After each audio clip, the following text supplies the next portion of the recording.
On April 20th, 1991, Steven Seagal walked onto the Saturday Night Live stage wearing his signature black outfit and ponytail, fully convinced he could be funny.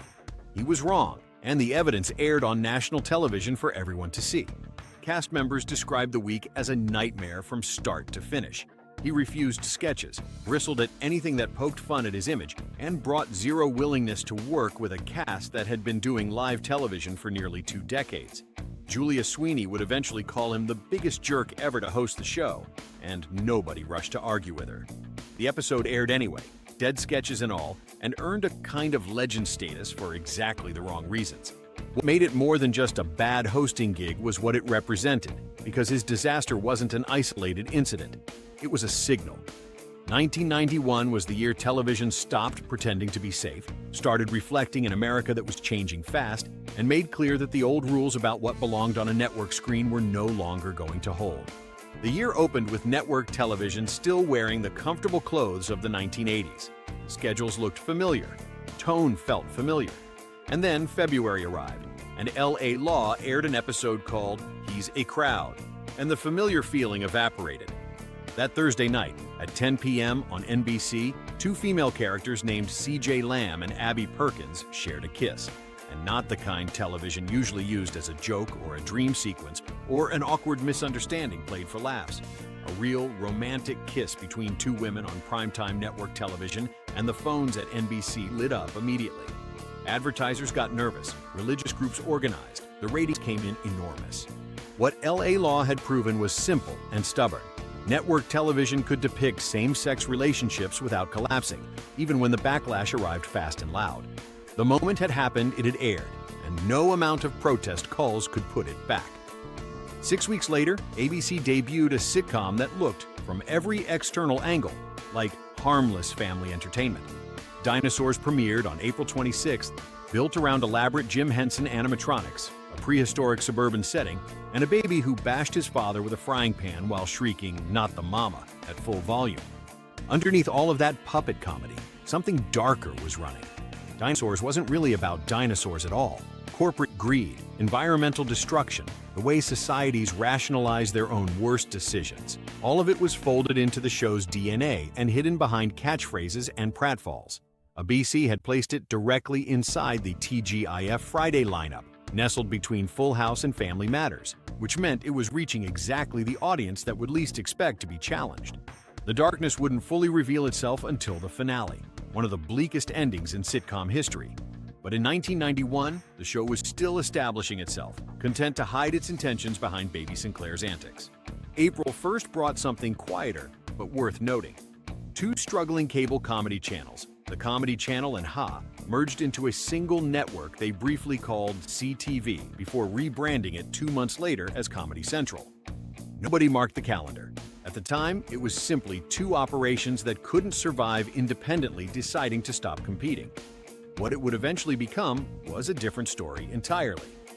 The year's most consequential moment for the country arrived not in fall premiere season, but on March 4th, when a Los Angeles television station broadcast a short, grainy home video of LAPD officers beating a black man named Rodney King.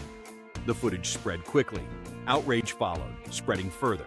When the officers were acquitted the following year, that outrage became the LA riots, one of the worst civil disturbances in modern American history. Television hadn't caused any of it. What television did was make it impossible to contain. A private citizen with a camera had documented something the authorities could not suppress, and once it aired, the national conversation had no choice but to begin. That dynamic, ordinary people recording extraordinary events and forcing them onto screens would only deepen as the decade moved forward. September 17th delivered the fall season's most consequential premiere. Home Improvement arrived on ABC that Tuesday night, and Tim Allen went from stand-up comedian to television star almost before the credits finished rolling. Allen played Tim the Toolman Taylor, host of a home improvement show who approached every project with maximum confidence and produced maximum chaos. His neighbor Wilson, face permanently hidden behind a backyard fence, offered philosophical wisdom that Tim would absorb, misinterpret, and deploy with predictable results. The show ran for 8 seasons and became one of the highest-rated programs of the decade. But what made it connect went deeper than power tool jokes. Tim Taylor was a man trying to navigate a world where the expectations of husbands and fathers kept shifting, where his wife Jill carried ambitions that extended past the home, and where traditional masculinity kept running into the reality of an evolving family. Home Improvement worked because audiences recognized the tension, even when they were laughing at it. 5 days after Home Improvement debuted, Step by Step joined the TGIF lineup on September 22nd, starring Patrick Duffy and Suzanne Summers as single parents who marry and suddenly find themselves managing a blended household. Created by the same production team behind Perfect Strangers and Family Matters, the show arrived as the clearest signal yet that ABC's Friday night strategy was deliberate and coordinated. TGIF had become a shared universe. Steve Urkel crossed over from Family Matters to Step by Step. Full House characters referenced events from neighboring shows. Fictional families who lived in different cities somehow occupied the same connected world, and ABC had built it quietly over several seasons without anyone fully naming what it was. The Marvel Cinematic Universe would get the credit years later for making interconnected storytelling a mainstream concept, but ABC had already field-tested the approach on Friday nights with laugh tracks and family dinners. Late on a Sunday night, September 29th, on MTV's Alternative Music Showcase 120 Minutes, Nirvana's Smells Like Teen Spirit premiered, and almost nobody who watched it that night understood what they were seeing. The video placed the band in a dark gymnasium surrounded by apathetic teenagers who gradually surrendered to chaos, and the song sounded nothing like what filled MTV's daytime rotation. Within weeks, the video was playing constantly. Within months, grunge had pushed its way to the center of mainstream rock. Hair metal had lost its footing, and an entire generation felt, for the first time, that someone on television was speaking directly to them. MTV had captured the exact moment Generation X claimed the cultural frequency, and it happened on a niche late-night program on a Sunday when the audience was small and the stakes felt low.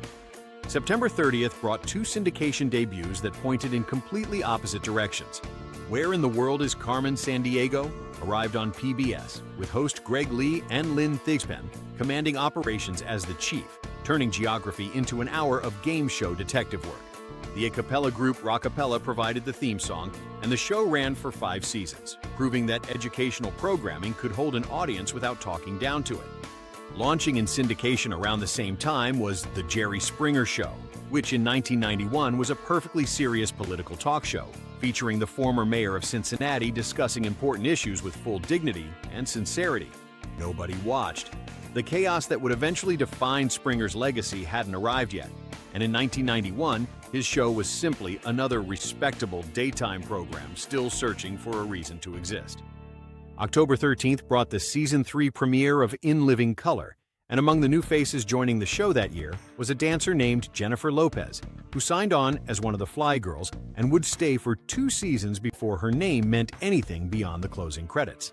Jamie Foxx had already been part of the cast since Season 2, continuing to build the kind of presence that would eventually carry him well beyond sketch comedy. The Wayans brothers had spent 2 seasons building something the broadcast networks hadn't managed to create on their own. A sketch comedy series that spoke directly to Black audiences while generating genuine crossover success, and Season 3 only deepened that foundation. Gene Roddenberry, creator of Star Trek, died on October 24th, shortly after the 5th season premiere of The Next Generation.